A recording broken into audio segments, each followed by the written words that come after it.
2 கை வச்சு கண்ண மூடுங்க. அப்படியே பிரியாமா அவங்கள கைட் பண்ணி இப்போ கேட்டுக்கு வெளில அழைச்சிட்டு போவாங்க. தஞ்சாவூர்ல நீங்க பார்க்காத அழகான ஒரு விஷயம்.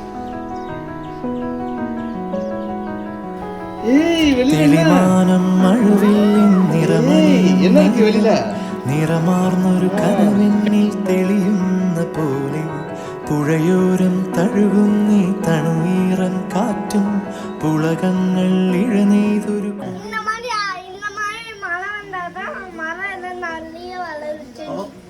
எப்படா இதெல்லாம் தெரியுது? இந்த மாதிரி மழை வந்தாதான் செடி எல்லாம் வளரும். சின்ன சின்ன செடி பெருசா மரம் மாதிரி வளரும். இந்த மட்டை மண்டக்குள்ள இவ்வளவு அறிவு இருக்குப்பா. சூப்பரா. எனக்கு முடி இருக்கும் போது அறிவா இருக்கும், மொட்டை மண்டையா இருக்கும் போது அறிவா இருக்கும். ஃபர்ஸ்ட் இருந்தா அறிவே. ஐயோ ஃபர்ஸ்ட் இருந்தா மூளை. அம்மா சாரிங்க, நீங்க விளையாடுங்க. உங்ககிட்ட வாயை கொடுத்து நான் புண்ணாக்கிக்க விரும்பல. பாய்.